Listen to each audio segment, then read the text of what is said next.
o'clock.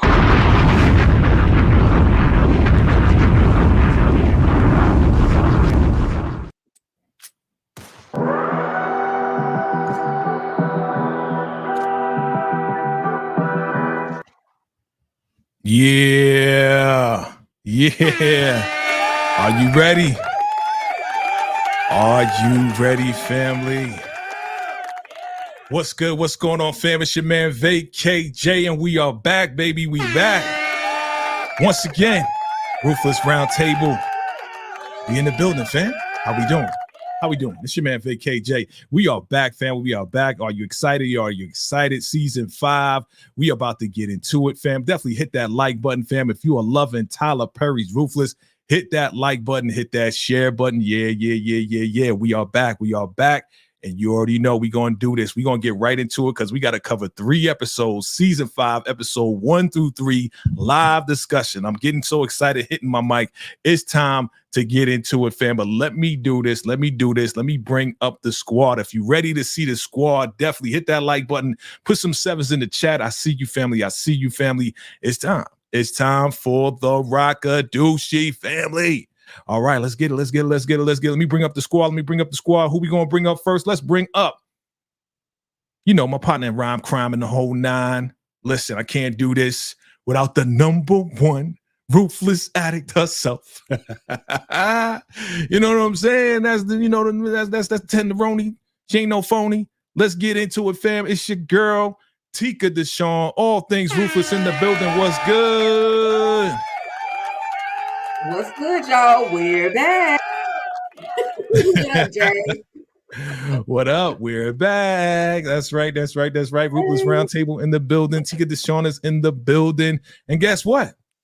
We got somebody new that's coming in the door. You know what I'm saying? Some new blood. As I said, it's time for some new blood, right? So we got some new blood coming to the table, the round table. You know what I'm saying? Because she's stable and she's more than able. You know what I mean? Bars, baby. Bars. All right. Squad, give a round of applause to our brand new round table co-host. That's right. She is the lover of candy. Miss Candy Love is in the building. What's good? What's up, Jay? What's up, Tika? My name is Candy Lover-Douchey. Oh my God. Okay, excuse me. Let's rewind that. Candy Lover-Douchey. What's up? How y'all doing? Let's go. Welcome to the round table. Welcome to the round table, family. We are excited. We're more than excited. We got 3 episodes to cover, family. Tomorrow, episode 4 will be airing. Family, we're excited. I got the Rockadoochie in the background. I mean, we ain't playing. You know what I'm saying? It's Rockadoochie everywhere. You know what I'm saying? Rockadoochie everywhere. You taking off your glasses? I'm going to take off my glasses too so they can see the baby blues, all right? All right. Okay, the Lord. Yes. You know what I'm saying? Shout out to Tika Deshawn. She got her hair all dead, looking all nice. You know what I'm saying? Getting ready for her world premiere. She about to go to some other stuff. Of course, listen, I'm a man. I give compliments, okay? I give honor where honor is due, okay? Give honor where honor is due. So let's get into this, fam. Are you ready? Are you ready to rock Kadoochie? You know what I'm saying? You got to do like that. Ready to rock Kadoochie, all right? So let's get into it, fam. But before you get started, though, yes. Before you get started, can I say salute to you in that damn intro? Oh, can y'all put fire emojis in the chat? Like, let's go. Okay. I appreciate that love. I loved it. Yeah. Appreciate that love. I put that together a couple of days ago. You know. Rocky Balboa, you know. I mean, you know. Okay. I'll be doing my thug this. I'll be doing my Rockadoochie. You know what I'm saying? I appreciate the love. First off, I want to ask you guys before we get into it, because we got to get into it quick. What did you think about the first 3 episodes? What do you rate the first 3 episodes as a whole, just in general? I'm gonna start with you, Tika. Listen, I'm a ruthless addict, and no matter what, all 3 of those episodes combined collectively gave it a 10, and I gave me a 10. I was like, let's go. Okay. Wait, what? Did he do what? He just did what? So yeah, it was a 10 for me. Got you. Okay, Candy Love, what was it as a whole, the first 3 out the gate? I'm with Tika. It was a 10 across the board, no complaints. A lot of laughter, a lot of confusion, a lot of what? Rewind back that thing up, say what now? Huh? Okay. All right. Okay. All Okay. We starting out with all right. Good stuff, family. What do you rate it on a scale of 1 to 10? Drop your ratings below as far as the first 3 episodes.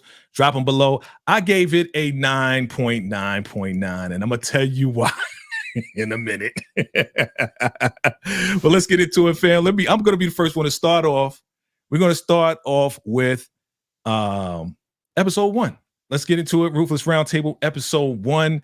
And where do we leave off? We left off, as I start my videos, we left off where, yes, the highest was captured by George and Lewis. And yeah, your girl, Bridget, got popped, right? What was your reaction when Bridget got popped? His reaction? I'm going to start with you, Tika. Listen, when Bridget got popped and then they literally stopped everything that they were doing, George and Lewis, well, primarily Lewis was like calling her name, Bridget, like, bruh, you act like you didn't even care about her previously. You getting it in porta potties with other chicks talking about you getting information, but now that she's got popped, now you want to stop and feel bad. But I got a little choked up for a moment. You know, every time every time a character leaves the Rakadushi compound, no matter how they leave, I get a little choked up. Even though she was doing my girl Ruth kind of dirty, but yeah. Right. Okay. Okay. What about you, Candy? How'd you feel about this whole beginning episode and him feeling bad? And then here comes Daikon and the crew. What was your reaction? I laughed. I said, Bridget, he didn't really like you like that, right? So, you can't put your, all your feels into a man and then he let you, get unalive, even though it was out the blue. But it was funny to me. Lewis's reaction. That's Lewis, right? Yeah, Lewis's reaction to her being popped was like, dang, you really like her? And then what happened to him after that? You was like, okay, y'all starting out with some heat. I like it. Okay. I see you in the chat. I see you guys in the chat. 10, 995 emojis. Okay. Listen, I was laughing pretty much because we kind of knew this was gonna happen, but again, we thought that it was one of the guys that popped Bridget, right? As we find out later when Tika goes through it, we'll find out who actually did it. But yeah, they taking these guys away. You know what I mean? And your boy got excited for his dear Daikon. Boy, I tell you, your man was so excited. He went over there, gave him a little peck on the lips. I was like, right? But then, it was good to see that happen. As we move on, we see that the crew is looking and they're in the jungle. I said the jungle. They in the woods. And they're looking for a freaking bank. Come on, man. Tika, come on, man. What's going on here? What's your reaction to this? I'm like, are y'all really gonna look for a bank in the middle of the night? Like, really? As if the bank is really gonna be open? What about getting somewhere to safety out of harm's way and then, then finding that bank when the sun is up? But they got themselves in a bit of a trouble in this moment. But I was like, okay, at least they got farther than a few other people. Right. Candy, what was your reaction to them looking for a bank? And, again, my thoughts are, hey, man, get far away first. You know what I mean? Like, get so far away from the campus, then look for the bank in the morning. You know what I mean? Because the bank ain't open like 1 o'clock in the morning. What you think? The theme song says, when the sun goes down, we run the city. They didn't say, they really mean for y'all to do that in real life. Like, y'all weren't supposed to do that. It was funny to me because, of course, Joan got caught up and her girls left her. And I'm like, dang, y'all just gonna leave her like that? I get it. I probably would have left Joan too. But, why y'all out here searching for stuff in the nighttime? Y'all ain't know where y'all going. Don't even have a map. Don't have a gadget to show you where you're going. Nothing. I'm like, all right, we'll figure it out in the daytime. Gotcha. So your girl Ruth rolls up on the school bus. The kids are chanting, "We are the Rakadushi," and we see this guy with the red kufi, red outfit. What is going on? What was your reaction when she got out the car, was trying to chase after the bus? I mean, you're already in a car, man. Why don't you just drive behind the bus till they stop? Like, what's going on, Candy? I'm gonna start with you. What was your reaction? I said, "Oh, Callie, Lord, baby, do you see your mama? Are you gonna scream and shout? What are you gonna do, Ruth? Are you really screaming your child's name aloud with this man standing right there?" Right. And I was just like, "What's going on? Is she dreaming?" I'm hoping she's dreaming because there's no way I was just hoping she was dreaming because the baby just stood and looked at her like she was a stranger. And I was like, that bothered me. That pulled on my heartstrings because I could not imagine being that. Right. No. That was sad.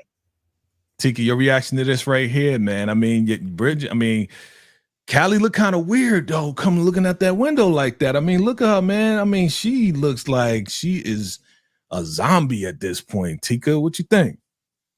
Yeah, my initial reaction was like, girl, why you on the ground? I was yelling at Ruth, like, girl, why you on the ground screaming? Chase the freaking bus. But then as I thought about it, a second thought, Jay, I was like, Obadiah did that on purpose. Why, out of all the children, would Callie be the one standing at that door? Why, out of all the children? And then he's standing outside of the bus and he sees her, of course. So he did that on purpose. And I'm just like, what is, my mindset is just now like, what the heck is up with Obadiah? What's his issue with Ruth? And maybe because he saw her trying to leave, he stopped the bus on purpose to say, look, I got your baby girl in here. You need to take your butt back to the compound. Wow. Okay. All right, let's keep it moving. Again, we're going back to the jungle, the forest, right? We're going back to the forest, man. And your girl gets her foot caught in a bear trap. Man, Tika, how did you feel? Did you feel sorry for Joan at that point? Like, I mean, she was screaming like, oh my God. What was your thoughts? Yeah, I absolutely felt sorry for her getting caught in that bear trap. But then see, everybody had issue with Malcolm. When Malcolm got caught in that same darn bear trap, nobody felt sorry for Malcolm. But now a couple of people in the comments want to feel sorry for Joan. But I was like, dang, that hurt. Dang, that hurt. And then her girls, Lacey and Zane, up jumping ship. Oh, we got to go. Bump all this. Sorry. Sorry, Man. not sorry. We gotta go. It's like you screaming too loud. FBI about to get here, right, Candy? Like we got to bounce. We ain't trying to go back, right? They didn't think twice. They was like, oh, okay, all right, peace out. We gone. I'll catch you when I catch you. If not, have a good life. We got to get up out of here. But Lacey was like, sorry, not sorry. Yeah, River stayed with her, and I appreciate him for that. But he knew why he had to stay though, because they got plans. Right. But I was surprised about Joan. Poor thing. Okay. You're supposed to be walking with your head down at nighttime. Got you. Here we go, boy. Here go your girl, Tika Elda Madamava. She is so happy to see the man return. The highest has returned to us. We have won the battle, but we have not won the war, right? So talk about this scene right here. You can talk about the whole thing, Tika, from him returning and then her and the whole squad with the curling eyes ready to go fight. What was your reaction? Listen, I knew some ways her behind was supposed to be drunk and asleep somewhere, but I just knew that she would not go to sleep. I knew at some point she was going to find her way outside that gate because she was questioning Ruth. Why didn't you leave with them? And Ruth was like, I ain't got no more fight in me. So, of course, when the highest pulls up, all hail the highest. And then this whole banter, I kind of like that they gave Manny, even though he's still a dirtbag, I like that they gave Manny a little bit of a sense of humor to kind of go back and forth with Elder Mother. But then he was like, at a certain point, he was like, F it. Just take your ass on out there in the woods. You do what you do. So, yeah, I had a little laughter out of that moment. Okay. Candy Love, your girl's not giving up the account numbers or the passwords. She's like, yo, I'm not doing it. You only here because you want the money. Is she telling the truth or is she telling a lie? She's telling the truth. She knew what time it was because he the one set it up. So she knew she had to, I got the passwords, I got the lock and key, and it's hidden on the inside. But if I leave, and you be out of some dough that you done worked hard for. But she knew what time it was, and River knew too. So that's why he tried to keep her alive. Right. I mean, he did his best, man. I mean, she was all fainting. She was losing a lot of blood, Tika, any reaction to this? Yeah, just the fact that Joan could have given up River a long time ago. Now we know that he's the one that set this account up. Now we know, according to that statement, that River is the one that set that account up, and she could have threw him under the bus a long time ago. See, we was always thinking Joan was the one that was gangster and was stealing money, and but in actuality, he put her name on the doggone account, so she could have broke him down a long time ago. Right. Okay. I think it was like more like his idea, right? Like it was probably like, yo, why don't we do this? Da da da. That's what it sounded like based on what she's saying. Like it was his idea and she just went ahead and did it and put his name on it. All right, here we go. This is the battle. All right. All praise the highest, all the night, all the day. All right. She comes and she's ready to battle with no weapons. And here we go. The FBI, they are pinned down, getting popped at. Right? Who are they getting popped at? They getting popped at by the cartel. Like, I was so surprised to see this is how we were going to be introduced, right, Candy? What was your reaction to the now new cartel with your boy Glitch and Keys, Lady Keys? What was your reaction to this? Who are these people? Hopper, who are these people? And then I'm like, who? I was really like, who are they? And then, of course, we found out they're a cartel, and they just are popping off and popping away, and she's by any means necessary. I got to find my brother. That's his brother. His brother. Yeah, he was like, I got to find my brother, whatnot. But yeah, I was surprised to see them. I didn't think we were going to see them now, and I definitely didn't think they were going to be looking for him to be alive still yet. Like, y'all. I'm sorry, y'all. He's stinking. Tika, Lilo been going for like 2 seasons, right? 2 or 3 seasons. Yeah. I mean, he been going chopped up in that trunk. Yeah. Right. Yeah. And they just now looking for him. The fans have been asking. But the fans been asking, when are they gonna come and look for Lilo? When are they gonna come for Lilo? And also, if they're looking for Lilo and they're looking for the money, that means that they're on to the fact that some money has been diverted somewhere else. So they're on to it. And now I know why Joan is gonna end up in the position that she's gonna be in. So I was happy they finally introduced us to a Lilo family member or and the cartel, because we've been looking for him. We've been looking for him since he was thinking.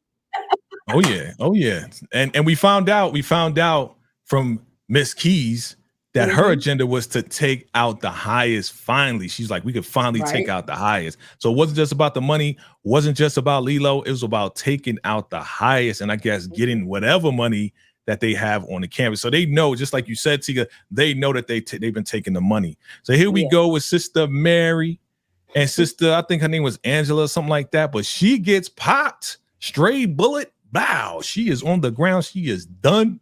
And here comes your boy, scumbag man. We got to get you to safety. We got to get you to safety. Again, this is a setup for, the episode that we're going to talk about where your boy is going to be asked to resurrect. We'll get to that. But here we go. We back with the cartel. They are pinned down. They like the plan. He said, the plan wasn't to take out the FBI, but here we go. Keys is about to pop Elder Mother and she pops her in the hand. You see the little blood right there. And she goes down, her hand is popped like, oh my goodness, oh my God, call Miss Cleo, call me now. And he's like, Glitch is like, yo, we got to get out of here, dog. We got to get out of here. You know what I mean? So they are ready to go. I mean, Keys, we know, got locked up and everything else like that. I'm trying to speed it up a little bit, as you guys know. What was your reaction to Elder Mother getting popped, Candy? I hollered, I laughed, and I rewind, and I laughed some more. I'm like, oh, Elder Mother finally got something that she could feel, like for real, because it's time for her to get something she can feel and calm her behind down, because she be turned up too much, and that still ain't helped none, because she was still turned up after this. But I laughed at it. I'm glad it wasn't more than what it was, because I don't want her to leave. I do want her to be around, but I want her to have that hand and have that band-aid on it, and I want her to use that to her advantage as much as she can, as we know she will. Okay. Absolutely. I enjoyed it. You enjoyed it. All right. Tika, look, the scumbag crew, they locked up. All right. Daikon's in there like, yeah, we got to figure out what's going to happen. You know what I'm saying? But you're the best. You're the best. He's bigging up Daikon. Remember last season, boy, Daikon was going through it, man. What was your reaction to this right here? Them trying to figure out and seeing your boy Peter, Tika? Listen, I felt like Peter was going to resurface. I really felt like he was going to resurface at some point. I just didn't know exactly how he was going to resurface. But I'm like, Peter, how you standing there like you didn't just try to escape too? Like, Right. how you just acting like you weren't a part of, even you didn't have your own agenda. But then, of course, George and Lewis are in there begging and please your highest mercy. Now, bro, you done tried to pull the blicky on the highest, then you pop the highest, and y'all pop Daika at the same during time. Like y'all ain't no mercy. I love y'all, but there's no mercy. So, but I did like the ab shots. Of course you did. Of course, Candy, go ahead, chime in with your little ab conversation there. Go back. Well, I got you. All right. Yeah, you want to see this? This is not all the Queen's men, but go ahead. Go ahead. 6, 8. We got 8 packs on one side. We got 6 packs on the other side. Listen. What up, I was speaker? like, okay, yes. Yeah. I ain't hear nothing how you said. But they were in there begging and pleading and you know, they was in there. I'm sorry. You know, I didn't mean to do it. I'm like, y'all just hush and just take whatever they're gonna give y'all because they don't care what y'all got to say. It really don't matter unless y'all finna let him see y'all. And that ain't finna, y'all not finna let him do that. So just take the abuse and keep on moving. Not George, what's his name? The white guy. Peter in there standing like a child that's been at home all day long, knowing they've been up to cousin house playing, and he gonna let me get back home before mama get home. That's how Peter was carrying on. I said, Peter, you ain't hitting on channel nothing either. You gonna act right though, but you all right, Peter, I guess. But yeah, I guess River gonna get he just slipped right back in there like he wasn't trying to escape, just like Tika said, and he just standing there like I'm still the guard. The cartel, they get roped up. We already talked about that. Let's keep it moving. Let's keep it moving. All right, here we go. Let me see. Let's go right here. Your girl comes back and she's like, you didn't even pop back. You're a coward, you know, and tells him to go, tells Manny to go and take care of the wounded, right? And here we go. He rolls up on your girl, Joan. She's knocked out. Yo, please help. There's nothing I could do for you, right? Well, maybe, right? So they take Joan back to, you know, the pavilion, right? That's where they take him, right? And here comes El Damada. Now, what did she say, Tika? What did she say about Joan? You want to go there? I do. Which part? The part that I made a whole video about? The part right here where she came right here. Yeah. What'd she say? Did she say take him to the pavilion or just take him away? She said take her. She never said take her to the infirmary.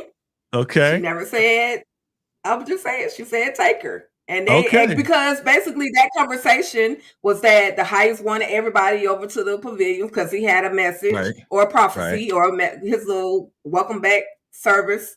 Yeah. And you know, they had to go to the pavilion. Okay. Not the infirmary. Okay. But can I say salute to Elder Mother and her war wound? Elder Mother had her war wound. She had that thing bandaged like Donald Trump's ear. You crazy. You are crazy. Don't ever mention Donald Trump on my channel ever again. Okay, thank you. So look, Ruth catches up with the girl. She's like, we got to go back. The children are back on the campus, and your girls, Zane and Lacey, they like, what? Who made you in charge? And they like, yo, you got to go back right now. She pulls out the robes, conveniently has some extra robes in the trunk, right, Candy? And like, here you go, put this on. We going back on the campus. So they go back on the campus, Candy. What happens in this scene where she talking to Elder Mava? Do you remember? I do not remember, but look at Elder Mother babysitting that hand though. She got shot by an AK-47, and you're right, Tika. She like DT. I can't remember what the conversation was. So it was like, are you guys going to the pavilion? Because everybody has to go. And Ruth was like, no, we're getting prepared for him after he does his, prophecy or whatever. She was like, you sure all three of you have to go? And Ruth was like, you know what? Maybe I should tell him, And she was like, no, go ahead, do it. Check out the door. Like Ruth got her in the palm of her hand. Like, whenever Ruth was like, right, like don't test me, Elder Mother Marva, again, okay? But Ruth is gonna do her thing, And your boy Peter barking at everybody. Yeah, go to the pavilion. What are you doing? Go to the pavilion. Right. All right, let's speed this thing up. He goes, oh, here it is. Here it is. Let's go. Man. Yeah. So your boy is like, yes, we survived. It is what it is. And then let's see if she shows up. Elder, there she is, Elder Mother Marva. And who do we see right here? We see your girl, Joan. Now, again, some people, this is very controversial here that your girl would be here. Some said, wait a minute, why is she here? I mean, she's losing blood. How is she even sitting up right there? You know what I'm saying? Like, some people said, hey, they took her straight to the pavilion.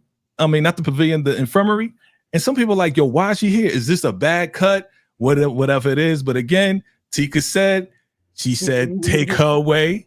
And she didn't say go to the infirmary. So she's sitting right there, family. What do you think? Chime in below. I mean, is this a bad cut or is this supposed to be? All right. Is this supposed to be? Bernie's vibe. You know what I'm saying? Like, that's what I say. Okay, we can have burn. It's okay. Yeah. All right. Let's speed it up. Let's go. Your they man gave her a shot though, you know. Yeah.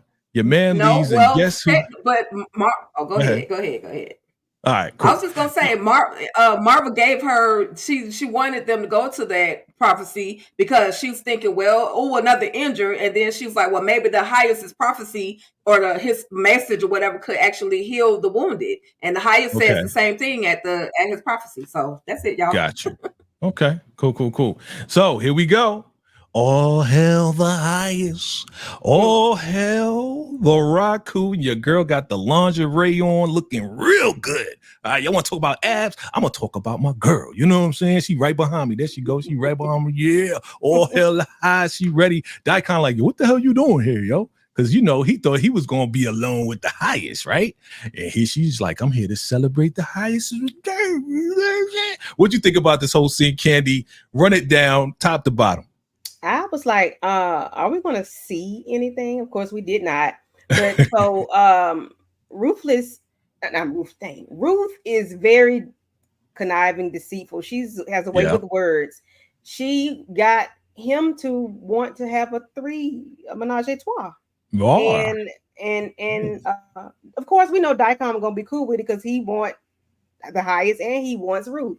And the way that they were okay with it, you know, I was like, I really want to see. But of course, you know, we're not going to get that pleasure, but you know, we get to see side boob or whatnot. But yes, I was really, you know, I'm just going to want to see it, y'all.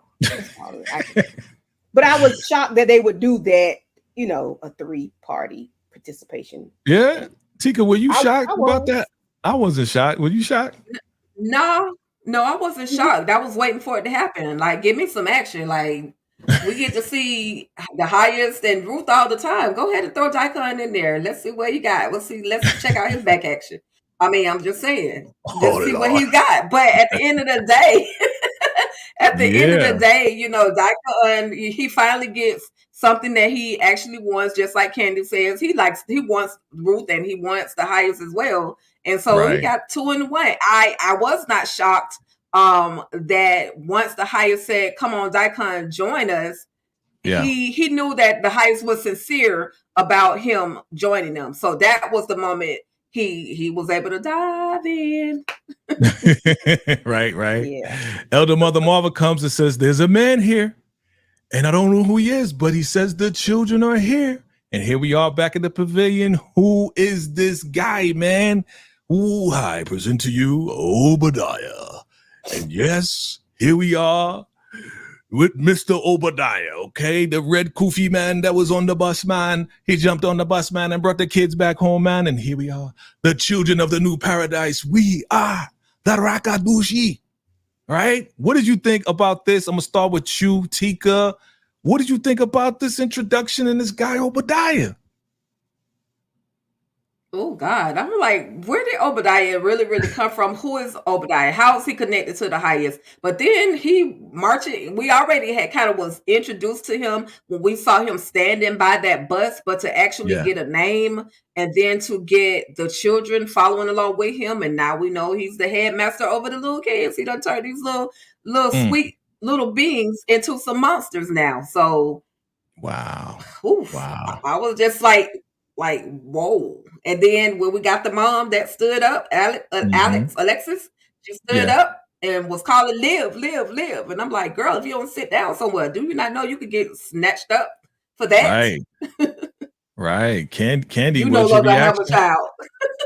You know? What's your reaction, Candy? I was shocked and appalled by the children and the way they were just so on point. They were on point. They were on it, and they didn't flinch. They didn't look at anybody. They looked straight forward. Like they were trained to look eyes straight forward. And they did their little chant, which was creepy and cringy to me. Mom, I don't know if she ever seen anybody get punished or in public or in private. I don't know if she ever saw that, but I don't think she would have hollered and screamed for her child the way she did had she seen it. I was very surprised by Obadiah. I mean, I didn't know his name until, they said it later on, but I was very surprised of him. And I'm like, who is this dude? What is he up to? Where did he come from? Who is he? I need to know who he is because I don't trust him with those kids. Yeah, so I got a theory about that. I did share it on one of my videos, fam, and I'm telling you guys right now, this is my prediction. Mark my words. This is the guy. All right. Look with me dead in my eyes. This is the guy. Obadiah is the guy that molested the highest. And he taught the highest all about the Rakadushi. He's the guy behind it all, because if he's teaching these kids and your boy the highest is entrusting in him, yeah, I believe he's the one, that old man that he sent, that the highest sent the kids off to that hotel for. Okay. And now he's teaching them all of this crazy stuff. So that's my prediction. Let's see if it unravels. Let's see what happens with that. That's a good one. Because again, we know nothing about him. That's a good one. He is an older man. He's older than the highest. You know what I mean? Yeah. So he called your girl Ruth to go and take Alex out. And she's like, I'm not going anywhere.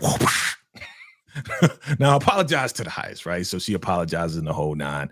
And again, we're going to see what happens next in the second episode. Are you ready, Tika, for the second episode of Tyler Perry's Ruthless Season 5, ma'am?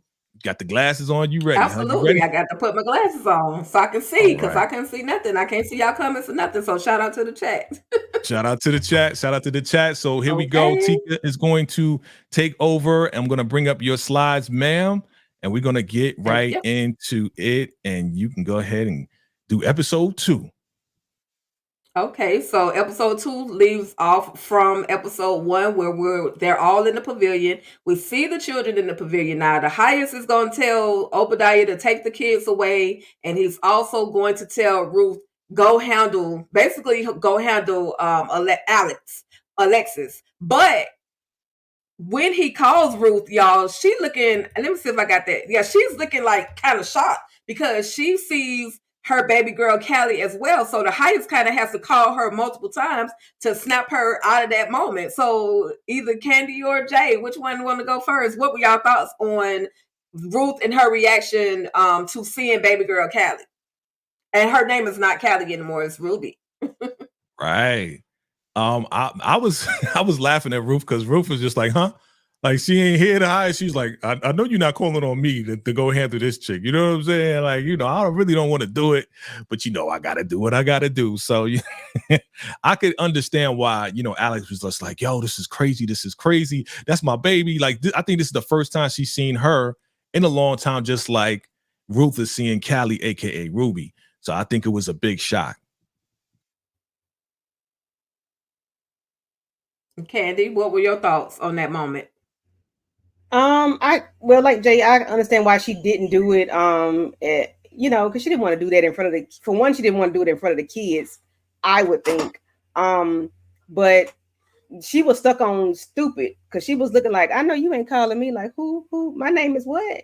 And she was like, no, why are you calling me? But yeah, Callie was, Ruby is, her name is so close to Ruby. That's weird. He would do that. Highest would do that. But that baby she's stone faced. Like, she has no life in her now. But the lady, she need to calm down about what's going on, because she's never seen anybody get a lashing or be punished, electrocuted, or whatnot. So I'm gonna need her to calm it all the way down. Yeah, definitely. Alex or Alexis. I gotta figure out what her name is.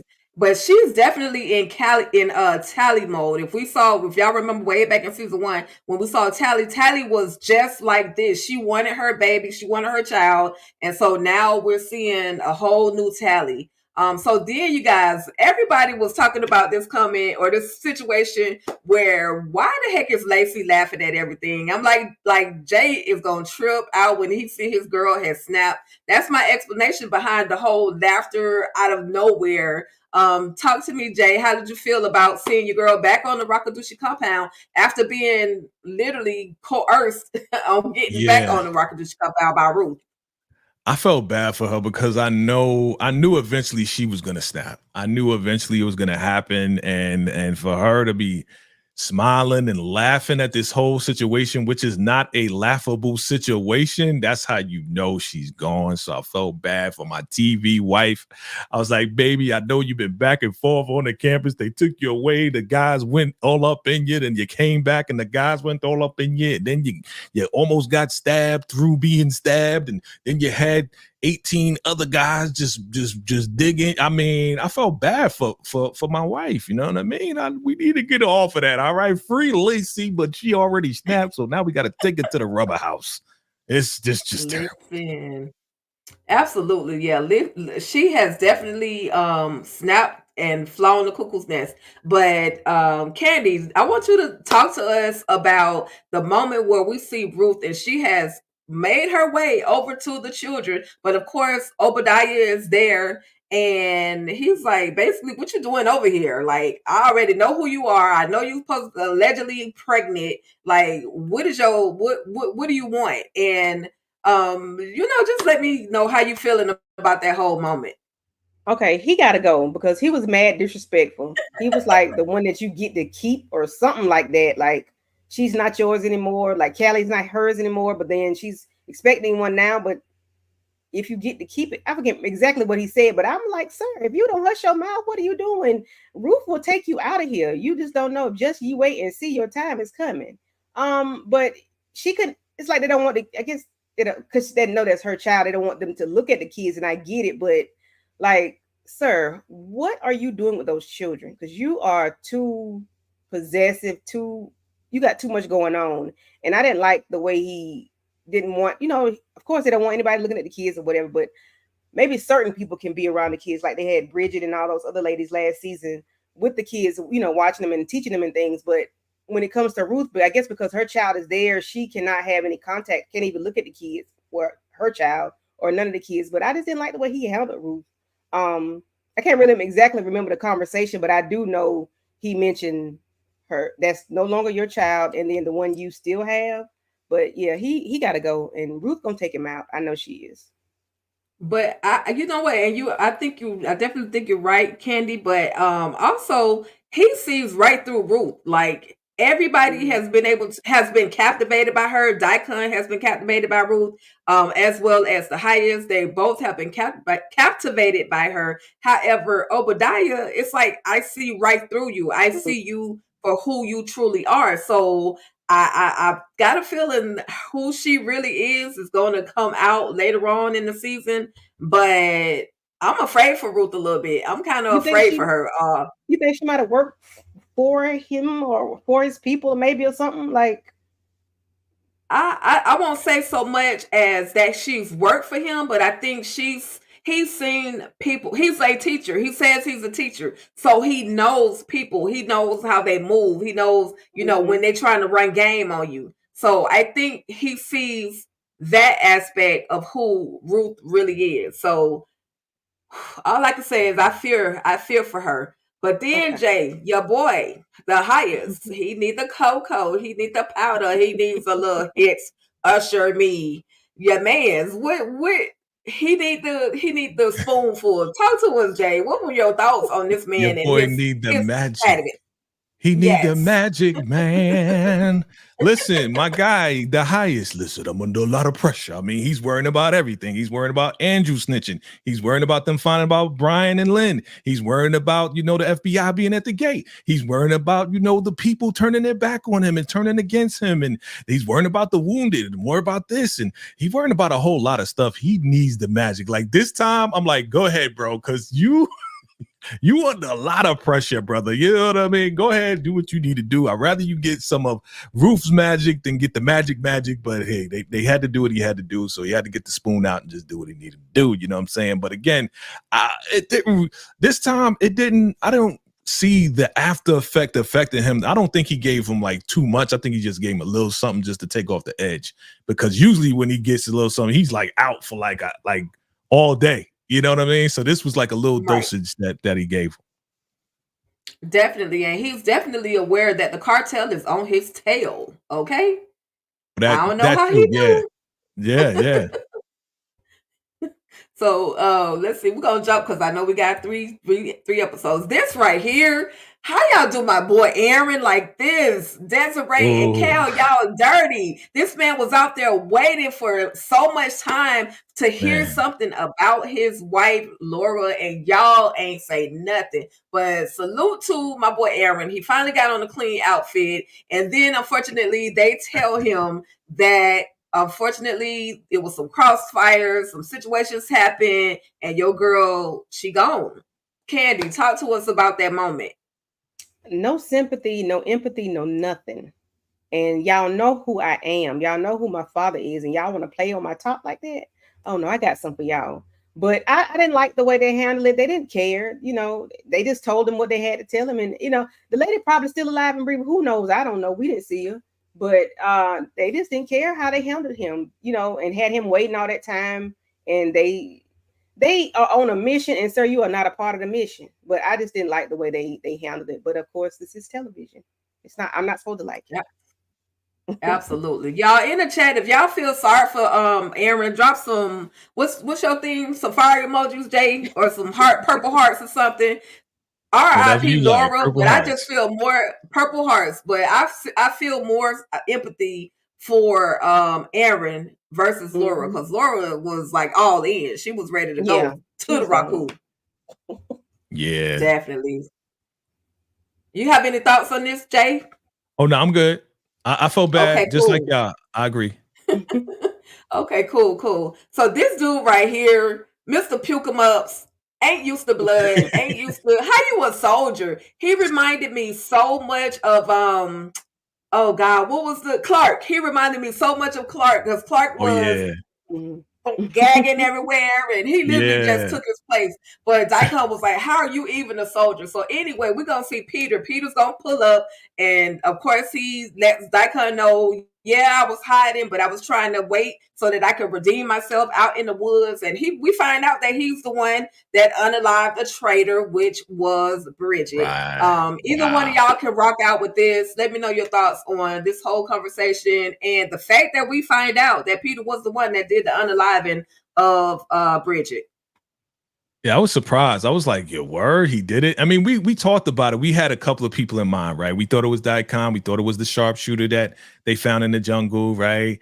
We thought it might have been, the FBI, right? Or, it might have been, the cartel. Like, we was thinking all, but Peter was in that lineup. And for him to say, yeah, I found a way to make up to the highest. I took out the traitor. It was like, oh, okay.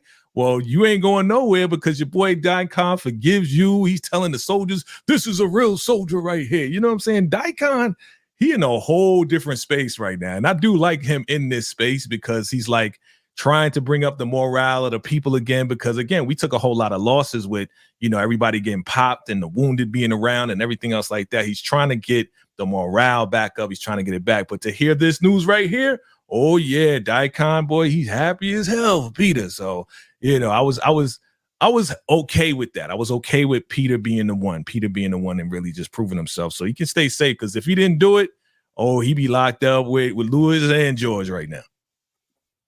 Yeah, but look, real quick before I move on, why was it that Daikon had to remind the people when he was giving them this whole speech, and he was like, "Yes, Daikon, like why you're not the man, Daikon. I love you, but you are not the man. You got to if you have to tell them to say yes, Daikon, then there's a problem. You need you need some more. You need to discipline these folks a little bit more."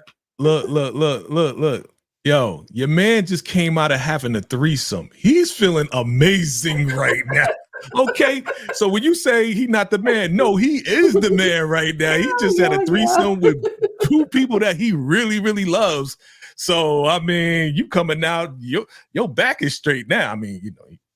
Okay. Let me not go there, but go ahead, Candy. Chest puffed out. Yeah, he the man when he walked through.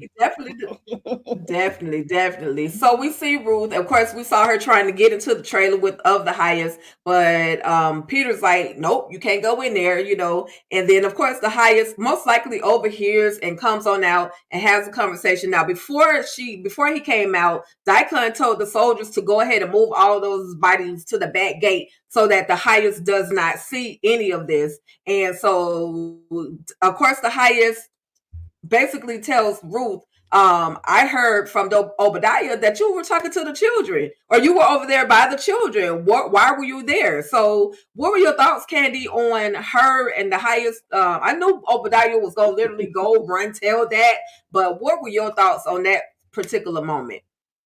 Okay, Obadiah's old run tell that type of sketch, tell a tale.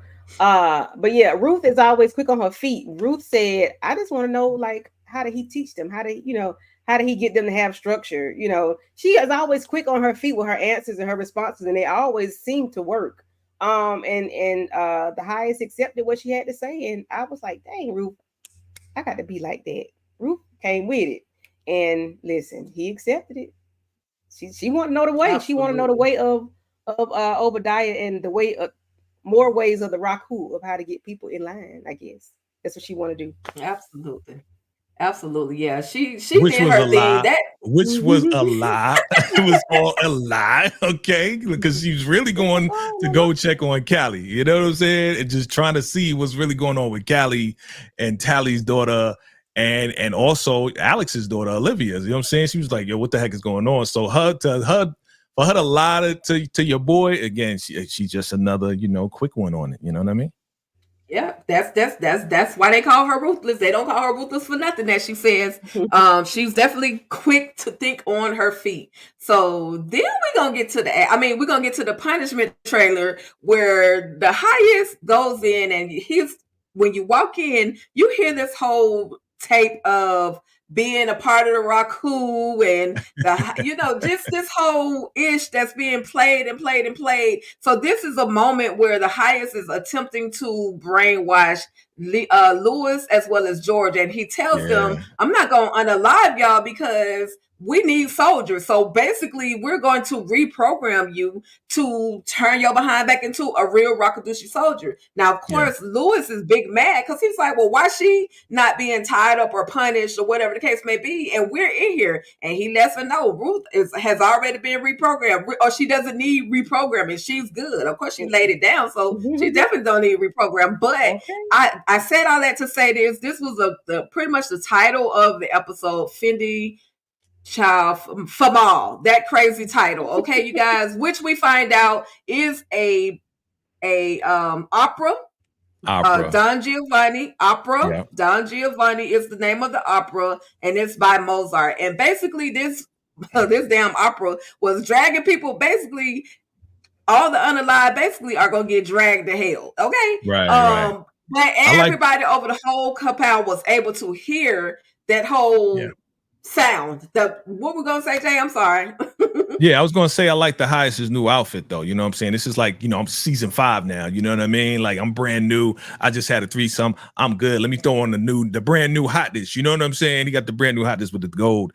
But this whole brainwashing session was crazy, dog. And for the fact that he threw that opera on and everybody was hearing it throughout the campus, man, I swear I got irritated. You know what I'm saying? I almost yelled just like your boy Lewis. He was like, no, don't brainwash. There we go. Don't brainwash me. I was laughing at him, but I was like, damn, this shit is terrible. Excuse my language. This is terrible. Like, I would never, ever want to be in this situation. This is worse than getting whipped. This is worse, for real.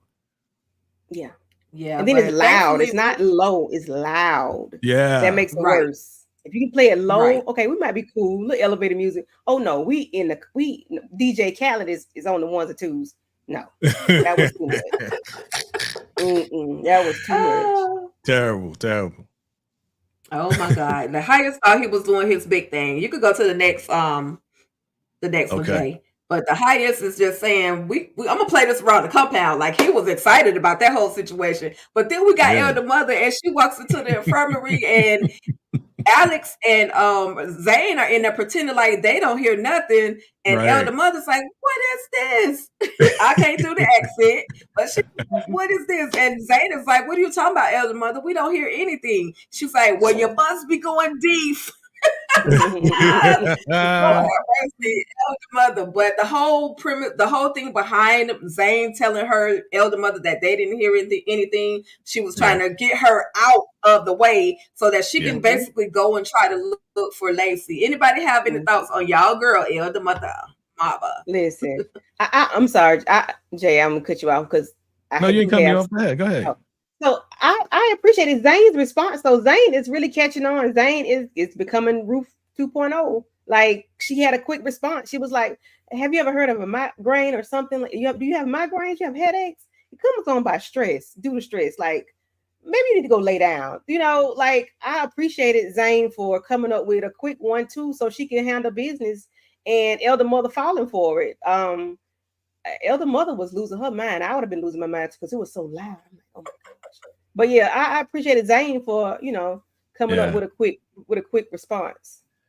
Oh yeah, she just wanted to get her out of the way, right? Because remember, she did have a conversation with your boy River, and she was like, "Yo, she put dirt in her wound to stop the bleeding. Like, you think that's not gonna get infected? Come on, man. You know what I'm saying? I mean, it's not much that Zane can really do, but she did want to get her out of it. She wanted to get what the hell is that? What is going on?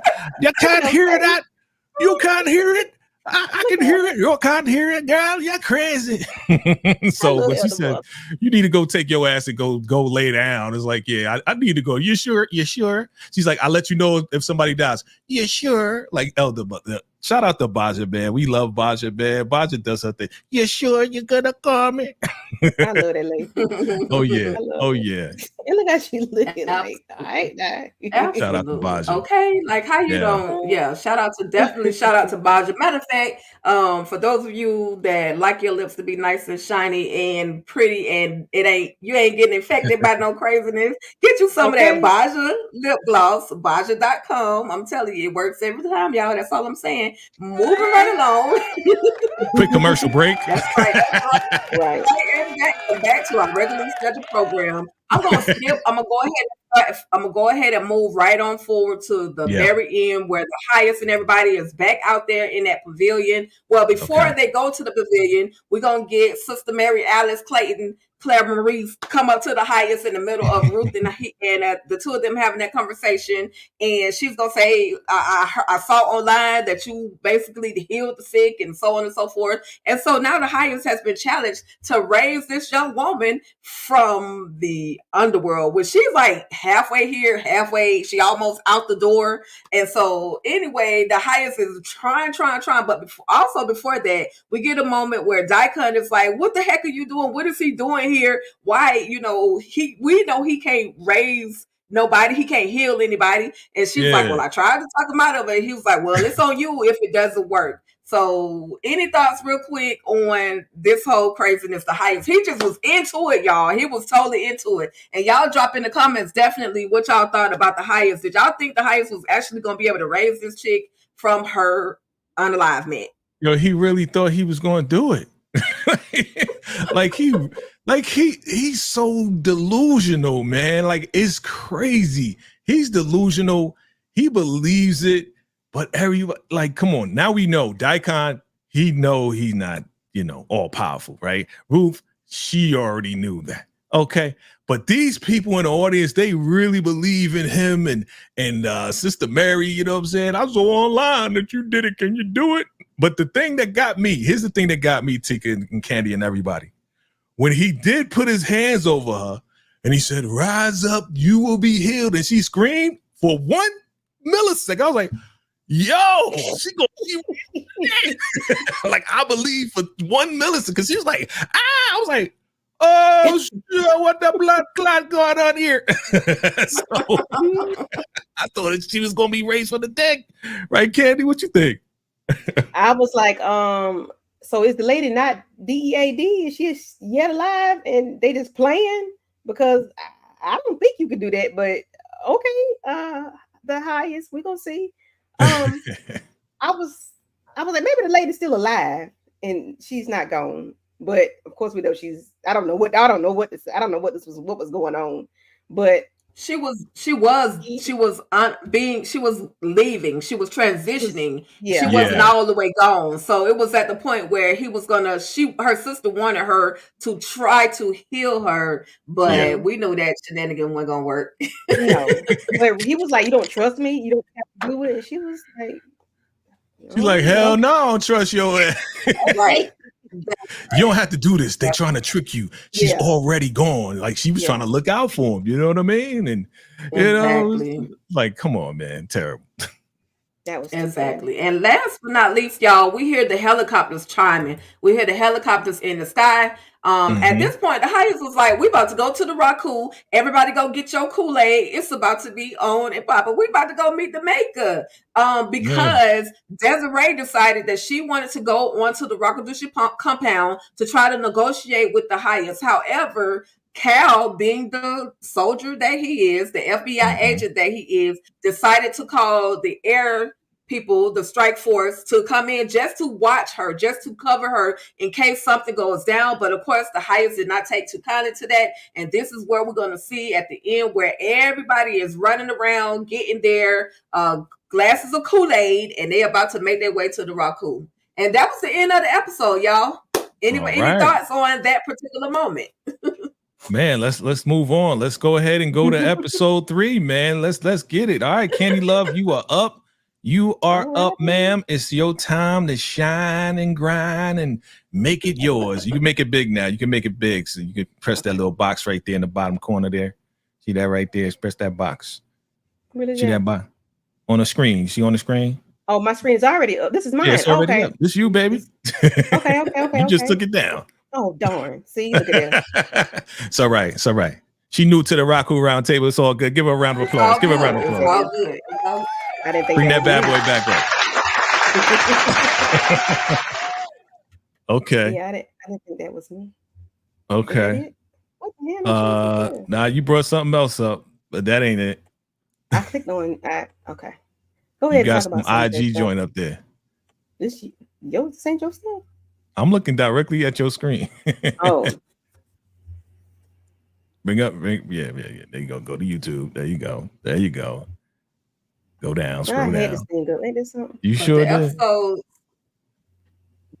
they came in hot. I could say this. And to the people that think that that Tyler Perry is lacking on his writing, well, this is a whole new writing crew that's coming on these latest episodes. We had like 3 different new writers. So y'all just keep watching.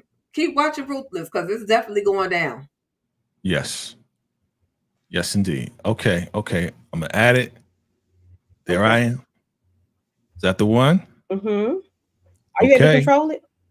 You control it. Are you able to control it? No, but you are in full control. I'm gonna put you to the top. There you go. You at the top. All right. Oh, there we go. All right, y'all. So this is Tyler Perry's Ruthless, season 5, episode 3. The night is long.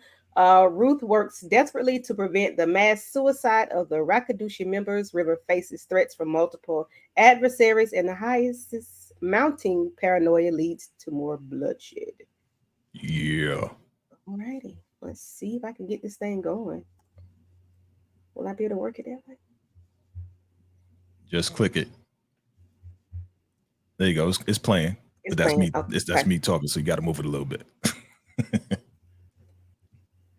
You got it, family. You talking? Hit that like button. There we go. Okay, this is Jay's video, guys. So you know, he does a lot of talking and carrying on. Pause. Really? Not carrying on. Really? You gonna play me? You gonna use my video and play me? Come on, man. Come on. What's going on I'm here? trying to put it on my. Okay, I'm trying to put it up on my screen so I can do it. This is not working for me. Okay, all right. So the episode starts out with Ruth and what's his name? The highest. See, I'm gonna throw it off. Okay. He wants to take everybody out, and she don't want him to do it right now because, of course, that's taking her out, taking the kids out and everything. He doesn't want it to happen. So she goes through this whole little fit of the baby is talking. His son is talking to them.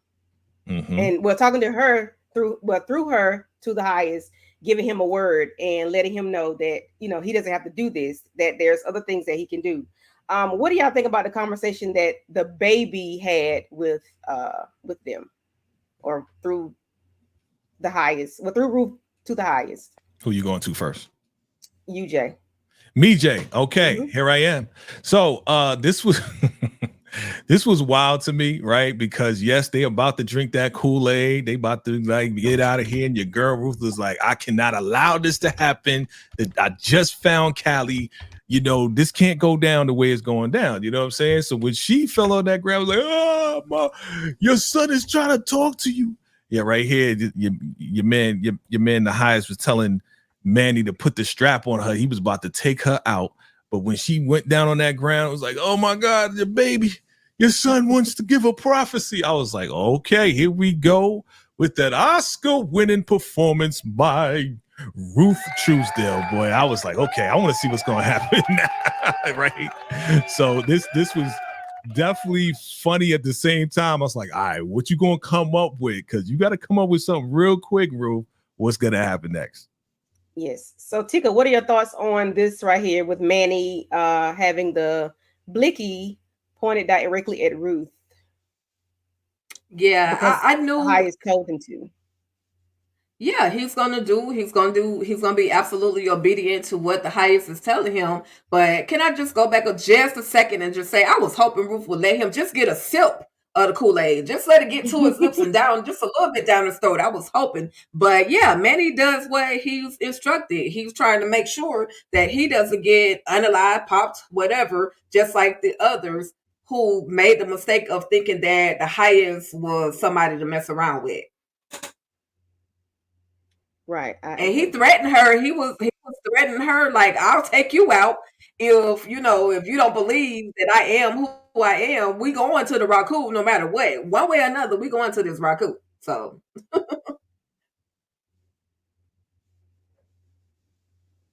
okay. I got it moving. It's moving. Y'all see it moving? Yep. On your end? Yeah, it's moving. Yep. Okay, so we get to the part where we see Lacey, and Lacey is coming out of her clothes. She's laughing and giggling and carrying on and kiki and haha. And I'm like, what the hell is going on with Lacey? And not understanding what's going on with Lacey. What are your thoughts, Jay, with Lacey and her?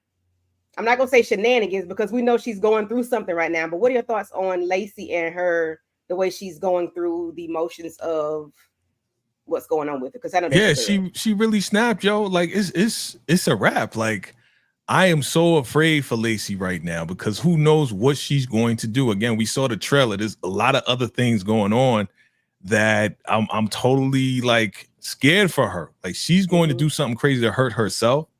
And it's not looking good for her. It's not looking good when she's now. They about to go to Raku and she strips off her clothes. Like what was that about? There it is right there. There it is right there. Like what are you doing, honey? Well, nobody told you to take off your clothes. What we doing here? You know what I mean? So what are your thoughts, I was just Tika? concerned. I'm sorry, Jay. Yeah, I was just concerned. And Tika, she definitely. Yeah, she was having a nervous breakdown. Sad to say, y'all, I've seen something like this happen.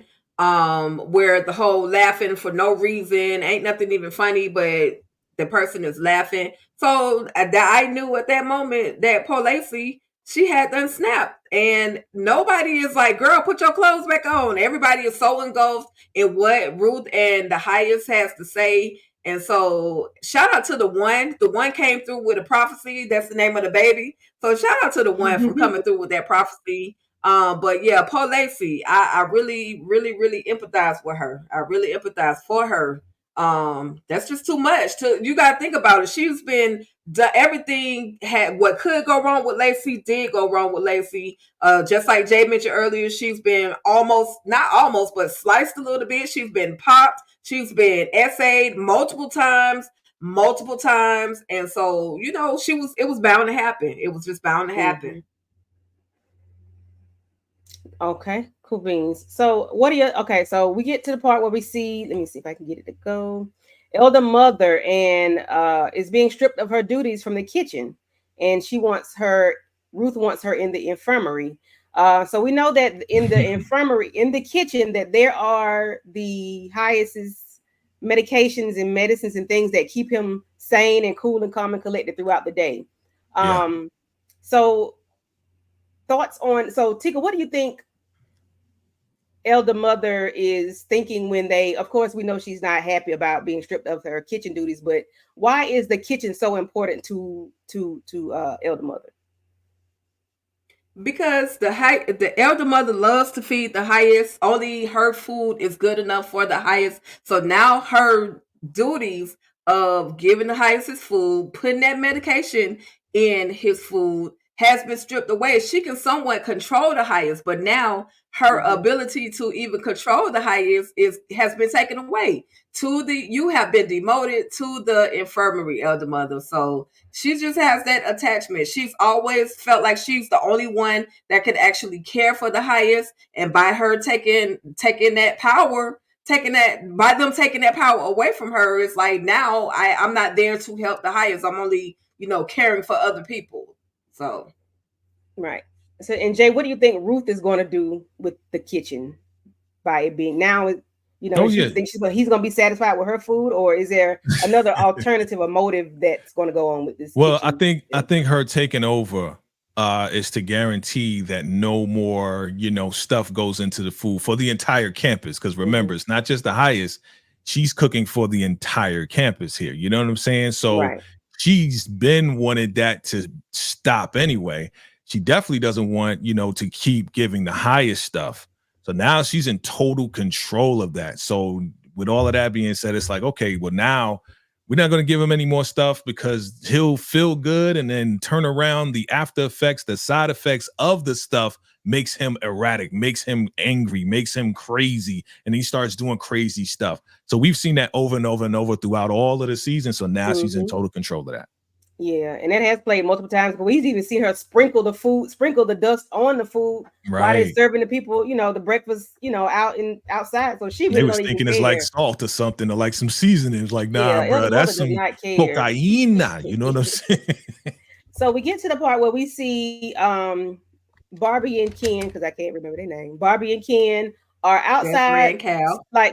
Yes, thank you. Desiree and Cal not stalking, but they're outside of the compound trying to see what's going on with it, and then we get to where we see the news reporter lady and the guy get out the van with the camera, and they're trying to film, if I can speed this up, trying to get a live on what's going on outside of the compound. A few words from Desiree, and she lets her know, so we can't get any information, we can't get any try to ask her some questions, and she doesn't have any comments. So she said, that's what you're going to tell me, that's what you're going to say. So what about the senator's daughter-in-law?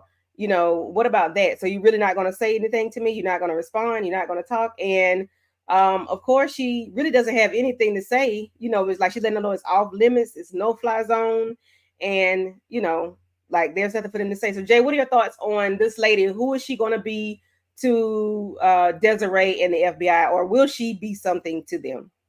Oh yeah. So again, the reason why she's there is because your boy Aaron got super pissed off and went to the press and told the press, listen, the FBI is messing up. They made they were supposed to rescue my wife. but they unalive my wife by mistake, and you need to go in there and find out what's going on and expose the FBI for what they're doing, right? So once we found that out, you know, her name is Laura, what was it? I forgot the name.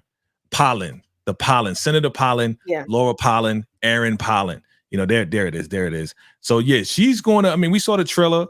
You know, she is going to investigate and do her 1-2 on the journalism, but she's going to find out that Desiree is going to need her help. And eventually, you know, they're going to get inside somehow, some way. So I'm looking forward to seeing how this reporter is going to spin it and talk to the highest to get him to allow them to come in. That's the mystery. Like, yo, you know, the highest, he don't want nobody coming there doing nothing. So I want to see what she's going to say in order to, you know, get the entrance into the campus, yo, because she's very diligent, very, you know, to me, she's one of those journalists that's hard nosed. Like, I'm gonna get this story no matter what. We're gonna keep filming. We're gonna do what we got to do because I wanted my Pulitzer Prize. She's that type. She's that type. Yes, thank you, sir. So Tika D, what do you think this lady is going to do if she's allowed to go into the compound? Do you think she's going to fall in the trap, or do you think she will still work for the FBI? What do you think about her? Nah, I definitely believe that she's on a mission. She seems like one of those reporters that are going to get the story. Like, she seems like one of those people that go into a wartime situation with her little frag vest on, and she's ready for the war just in case something happens. And based on the trailer, though, we're definitely going to see she's going to get on that compound, but she's going to have an actual FBI agent with her, which is going to be Coolidge. So she's going to get in there. Like you said, though, how is it that she's going to be able to convince the highest to allow her? Maybe she'll say, oh, well, I just want to tell your story. Make it seem like it's all about him in order for her and Coolidge to actually get onto that compound, so Coolidge can kind of get a visual as to what is going down from what he can see on the compound. Right. Okay, so we get to the part where we have Key in the prison, and they throw her a bag of let me see if I can get there. A bag of like a cheeseburger or something. And it's definitely not her steak that she asked for. It's something. She is highly upset. She is not happy with them for doing that, because I don't know how she thought they was gonna give her a steak or not, but yeah. So we get Elder Mother in the kitchen, her and Zane, and she's saying it's her last moment in the kitchen, and she has his chalice. What is so special about that doggone chalice? She's taking the medication. She's putting it, you know, she has a handful of medication. I thought she was going to switch it out, switch the bottles or whatnot, but she didn't. So how do you think, what's going on with this chalice, Tika? What's up with this cup?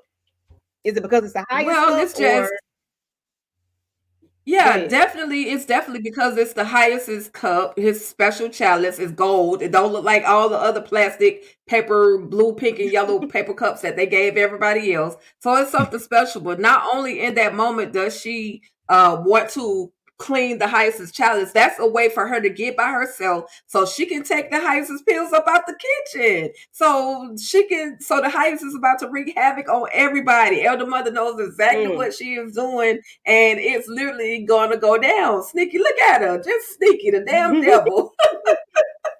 Listen, with that AK-47 holding her hand. Oh my gosh. Yeah. Oh, Elder Mother. She wrote for this, though. She wrote for this. Oh, yeah. She had a handful of medicine. I'm like, lady, what are you doing? But it's going to be hell and when he is detoxing and don't want to detox but she knows what she's doing. So, Jay, we get to where we have, what's his name? River giving Ruth Truesdale the highest praise, letting her know that she did very good with her performance. She's going to win an Emmy, daytime Emmy, nighttime Emmy, a Grammy, Oscar, all the teams of the teams, because she did such a good job on her performance. Yeah, she's gonna be an EGOT. A ruthless EGOT. So, what are your thoughts on River's conversation with Ruth? Well, again, this was like, yeah, you once again, Ruth, you did it again. Like you almost had me fooled, but really this was a cry for help, right? It was a cry for help because these guys from Daikon to Manny to now Peter is gonna make his life a living hell. I need your help. Can you help me? Can you tell your son to give a prophecy to get these guys off my back? Like he is really desperate because he knows that these guys are going to give him super challenges. But I'm looking forward to how he maneuvers out of that and the transition, because I already kind of know, right? We kind of know. But I'm looking forward to how this plays out. Right now, he's in a desperate position, and it's going to change. It's going to shift in a major way that's going to shock all of us. And I don't know if that's going to happen in episode 4 or 5. I did a whole video with the synopsis. I'm not trying to pay attention because I want to be as shocked as everybody else just watching it. But yeah, River's desperate right now, but that's going to change, family. Guaranteed is going to change. And she leaves him high and dry, and he doesn't know what to do, and he know that they're going to wreak havoc on him from all the guys. They got some Danny, Daikon, and everybody got something going on. Peter, Tika, what are your thoughts with the way Peter dissed River the way he did? Like, is he through with him, or is he just like, what is going on with Peter? Mental. Can I say Peter told River that he was a witch. He had bewitched him because clearly River has that fire head game. That's all I can say. Ew.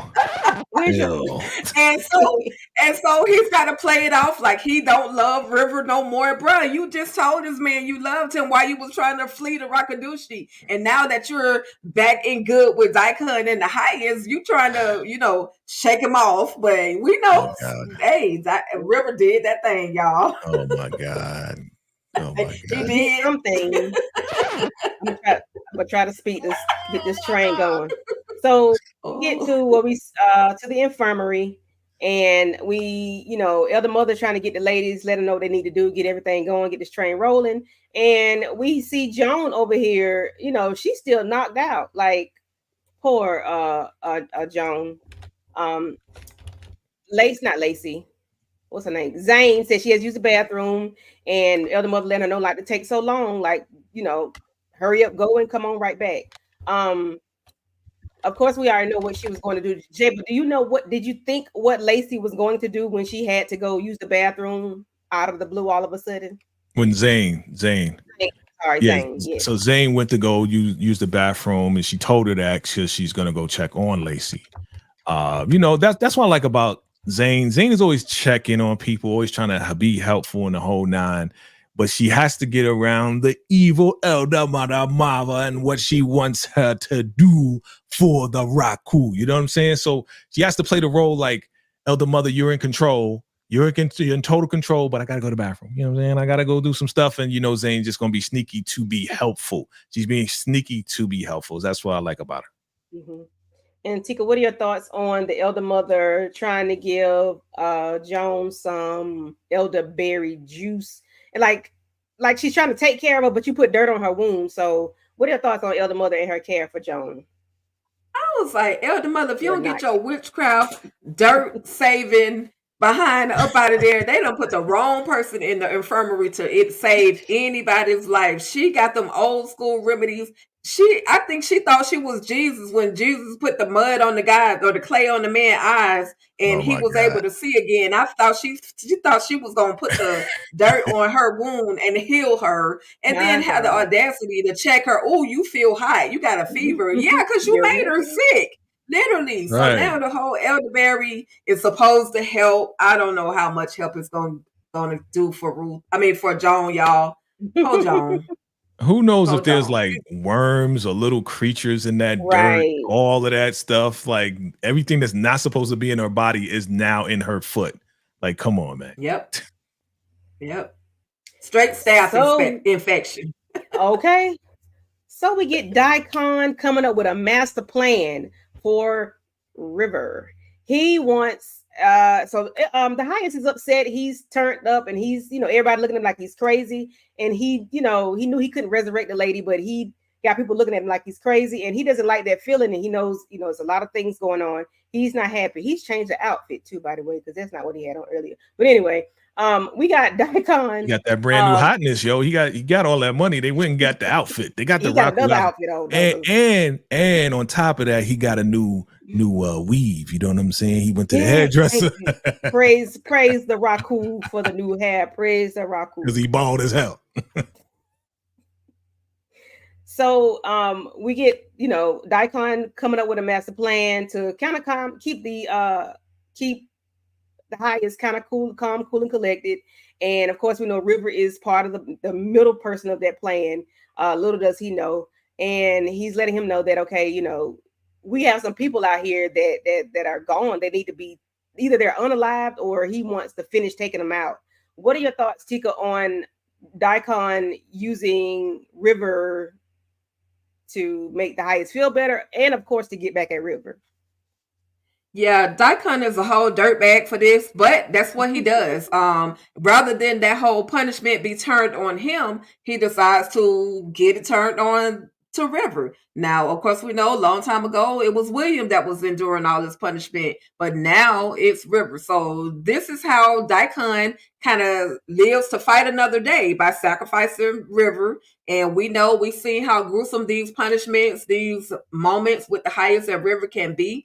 I'm just like, I like you, Daikon, but that's a dirtbag move. You couldn't find another way to get the highest, out of this situation. But because Daikon despises River so much, and River is a little sneaky. He is in survival mode, but he's sneaky. And so Daikon is just gonna do any and everything to put River in the hot pot. But I hope this doesn't backfire on Daikon later on.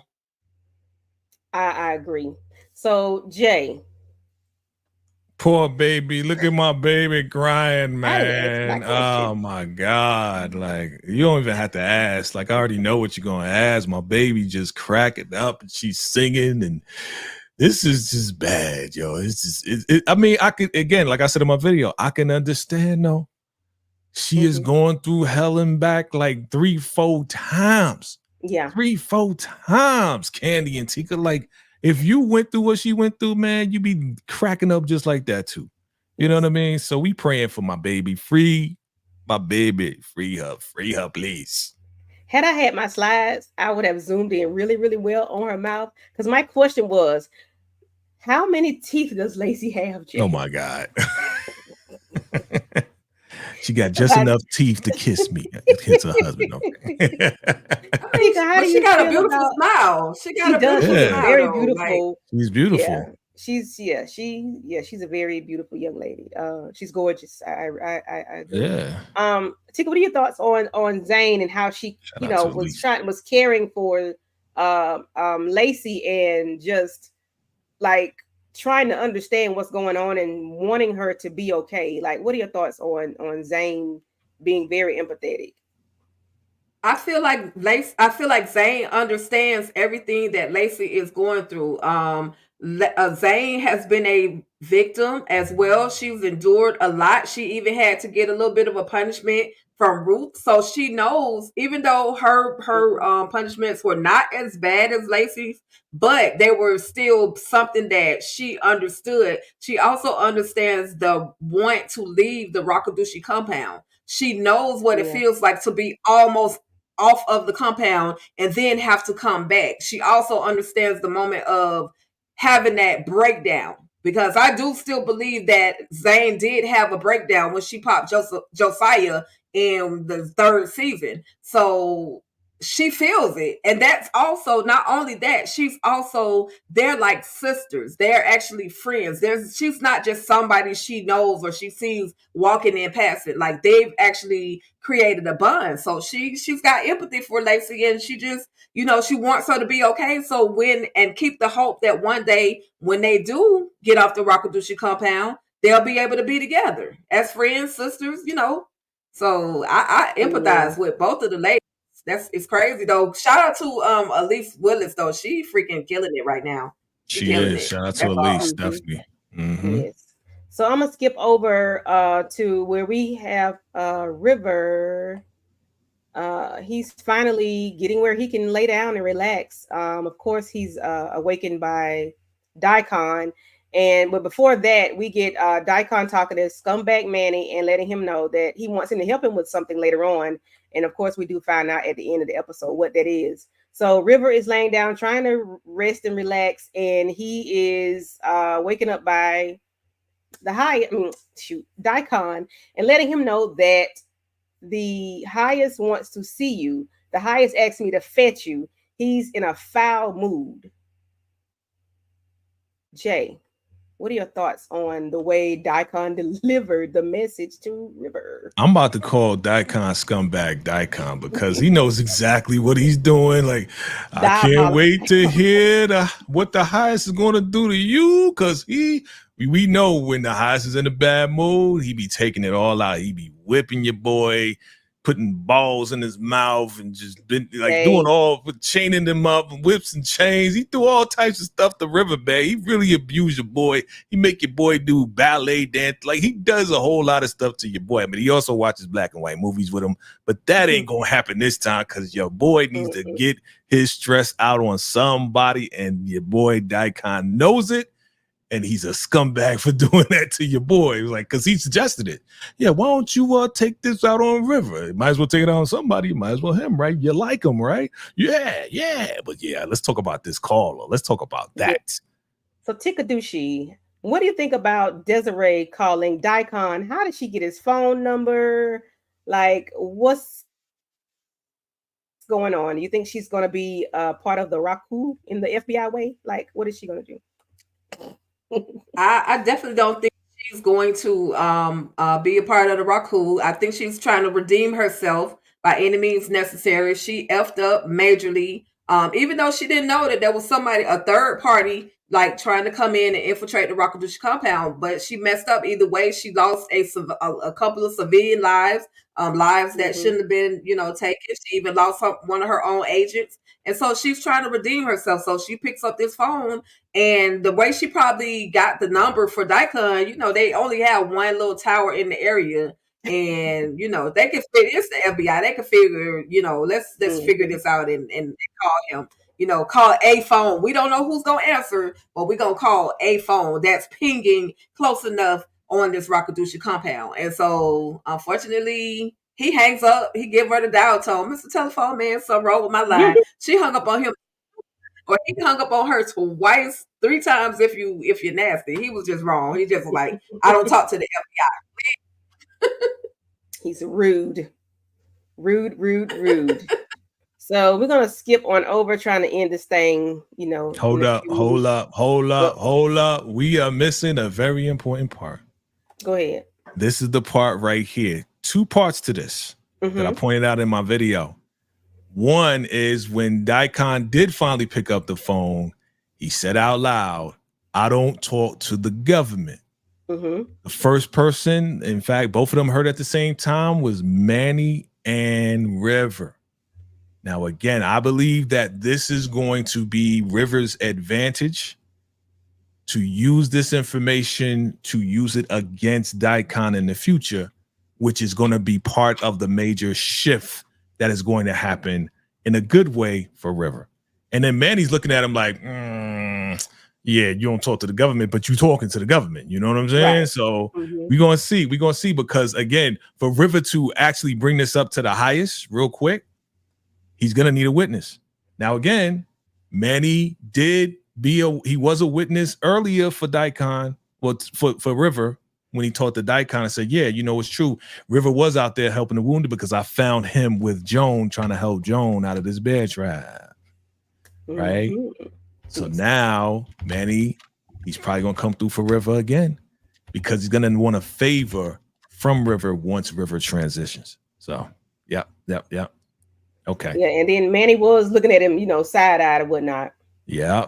Yeah, he did give him side-eye. Go ahead. And I was just going to say real quick, Joan, Manny is still, he's owed a favor by Joan anyway. So I'm thinking he going to get some change too, or something from out of this whole situation, because he could have easily betrayed Joan and River out there in the woods. So. Yeah. So we get to the infirmary and we see the people that are half, got 9 toes in and 1 toe out of the grave. And the other mother wants to know, what do they want? What do they want to know? What they got going on? And he's telling Zane and what's it, Olivia? Well, Zane and the other lady to leave out and Alex. Alex, I'm sorry, leave out and Daikon wants to know who's not make it, who's wounded is not going to come back from it. Who is it? So he takes out his blicky and he pops. Can we show this? Yeah, I showed it on my video. So yes, okay. Well, he shows. He pops the person, and so Tika, what are your thoughts on Daikon taking out the first person, and then of course Manny doing the rest of the unaliving? Daikon showed no mercy whatsoever. If you was on the brink of unalivement, you gonna go to the Raku. And he basically, that was another thing that he suggested to the highest, because the highest wanted to just pop everybody. He wanted to take everybody out, but to prove a point. But then he said, no, let's just get the ones that's almost already gone. They won't be able to, be healed or helped or anyway, and they won't be able to help us fight. So we might as well go on and send them on to their maker. And that's literally what he did. He popped one, asked Elder Mother which one. He make the decision. Which one should I pop? He was about to hit Joan with the blicky, but she was like, not her. And then she turned to one of the other females and popped that female. And I'm always talking. Salute to Connie McCracklin. You was spared. You lived to fight another day. That's one of the ladies that's laid out on the bed over there. But then, as you see Manny. He went 1 pop, 2 pop, all pop. They gone. And the blood. Jay, what are your thoughts on them being pop, snap, cracker, pop? Yeah, the red paint on the wall, not the red paint. That's all it was. So yeah, this was definitely ruthless, crazy ending. Your girl Alex, you see her face. I gotta get out of here. I gotta get out of here. Like she went nuts. Like I would go nuts. I think we all would go nuts because you don't know what's really going on and why. He told them to go out, so they have no idea what's going on. But for her to hear the popping going on of the place that she just came out of, boom, da da da da da. Let me hike up my robe and run down this campus real quick. Exactly. That's exactly what I heard. That was going on. And shoot, you would do the same thing. Tell me, drop in your comments below. Would you do the same thing and hike your freaking robe up out of there and get up out of there? I think we all would. Oh yeah. Yeah. You gotta ask me those questions. I'm going. That's it. Yeah. So, of course, we know, that's the end of the episode. We got, Ruth trying to figure out what's going on with them, what's going on. So, let's see what's going on in episode 4. I cannot wait to see it. What time y'all going to bed or waking up in the morning? Well, you already know we definitely going to be doing some things. And man, look, family, we appreciate y'all coming through and hanging with us and covering these 3 episodes, fam. And shout out to Tyler Perry for dropping the 3 like he usually does. You know what I'm saying? Definitely giving us that live entertainment. Shout out to Tika Deshawn and Candy Love for breaking it down and being, my co-guest host today. I mean, it's a whole lot going on. It's a whole lot going on. Family, what happened?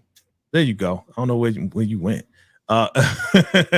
So let me know. Family, drop your comments below, hit that like button. At the same time, we want to find out what's going on with these ladies' channels as we get prepared for the next episode of Ruthless, but we want to find out what's going on with the channel first. So I'm going to start with you, Candy, the lover. Again, welcome to the Ruthless Roundtable. All right.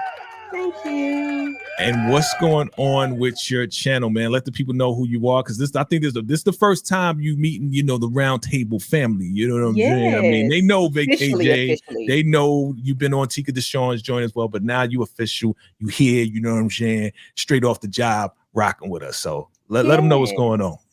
Well, I am Candy Love, and my channel is Candy Loves Talk TV. please jump on over to my channel and like, share, and subscribe to my channel. I'm trying to get to 500 subscribers by the end of August, and I really appreciate if you all will help me do so. So tonight I will be joining Moochie and Tamika's Den for Presumed Innocent, which is on Apple TV. So we'll be doing that at 10:30. Please jump on over there and watch that. If you have not, just come over there and support us and be in the comments and, make the algorithm and all the things go thingy thing. Friday, I will be with EJ and the Roundtable to discuss the Family Business season 5 episode. Is it 5 or 6? Episode 8, 7 or 8. I can't remember. But Tika, I'll let Tika tell y'all what we got going on Friday as well. But that's all I have on my channel right now. On Sunday, I'll be doing Love and Marriage Huntsville at 8:30 p.m. with Inga and Monique 69 Ways Johnson. And that's it for right now. Thank you so much. All right. Thank you, Jay. Thank you for the invite. I appreciate it. I cannot wait for my time to host my show. Y'all come to my apartment, because I like being in the mansion, but y'all come to the apartment. Okay. Okay. All good. All right. Let's go to the homie and macaroni. She ain't no phony. Tika Deshawn, all things Ruthless. She about to do some big things, family. Better look out. What's going on, Tika? Listen, thank y'all so much for coming through, rocking with us at the Ruthless Roundtable, the number one source for Ruthless content. Okay, so you guys, we're definitely going to be on all things Ruthless. I'm definitely going to bring you guys those Ruthless recaps. We definitely have, I think they're probably just going to give us one Ruthless episode. So I'll make sure I give you guys episode 4 Ruthless recap. And then I'm also going to bring you guys Bruh. I think I'm the only person out here watching Bruh. So if you like Bruh just like me, make sure you tap into all things Ruthless. And then on Friday, you guys, I'm doing something a little major. There's a book signing for those family business lovers. Carl Weber. He's going to be having a book signing all over the place, but this one is going to be Columbia, South Carolina. I'm going to try to bring you guys some live footage of that book signing, and y'all just stay locked into the channel. Thank you, Jay, once again for having you, girl. I absolutely appreciate it. It's Tika Dushi, and we out of here. Yeah, that's what's up. That's what's up, family. As you see, we are the Ruthless Roundtable. That's right. You heard it. You heard from Tika. What are we? We are your number one source for Ruthless exclusives, family. What does that mean? That means you need to stick around, hit that like button, hit that subscribe button, because you never know what Rockadushi member may stop by. Listen, if you watched our last season coverage of Tyler Perry's Ruthless, you know we had the sheriff up here. We had Daikon up here. We had Lewis up here. We had George. We had, a whole slew of the actors, and shout out to all of them for coming through and supporting us here at the Ruthless Roundtable. So make sure you lock in with all of us here, because you never know who's going to show up. What's going to happen next? Make sure you look out for your boy. Look out for your boy. Your man is going to be doing a recap for episode 4, probably sometime tomorrow. All right, so look out for that. Run those numbers up. Definitely hit that like button as well. And yeah, we are getting ready, family, because Bel Air is back. So look out for the recaps for that. Look out for my thoughts on that. And we may go live on that as well, family. And of course, look out for my family business videos as well, family. So listen, we busy. We busy this month. And then next week, I'm definitely going to be covering the Power Choice Awards, family. So we're going to be talking about that. We're going to go live, talk about, who they chose, who the people chose, and all of this and that. See if it matched up with your votes as well, family. So we got a lot going on in August. We're going to be bringing you nothing but hotness. Once again, thank you to all my vacay fan for bringing us over 14,000 subscribers, and we still running and gunning and doing what we got to do. Salute to everybody for all your love and support. Salute to these ladies as well for supporting your boy. Salute to all the fam that's rocking with your boy vacay, and I'm rocking with y'all. You already know how we do. So family, we appreciate you all for coming through. Any last words, last words from anybody? Listen, y'all just stay ruthless. Y'all stay locked in. Let me know your thoughts on everybody. Some people, they have their little complaints or whatever about TP doing the writing. Well, guess what, y'all? He's got new writers on the team. What are y'all thoughts? Right. Let us know when y'all hit that. Watch that replay. Throw in the comments what y'all thinking about the new writers that Tyler Perry has brought to Ruthless. Shout out to Armani Ortiz, who's actually directing these latest episodes, and the issue's coming in dark. We said this already, Jay. It's coming in dark. But anyway, I'm so excited. Y'all know I eat, sleep, breathe Ruthless. So I'm just so excited that we're back, and I'm definitely excited to be back on the Roundtable. That's right. We back, baby. We back, baby. All right, so look out for the next Roundtable next Wednesday, 8:30 p.m. Eastern Standard Time. I am VKJTV. That is Candy Love, and this is Tika Deshawn, all things Ruthless family. And until next time, salute.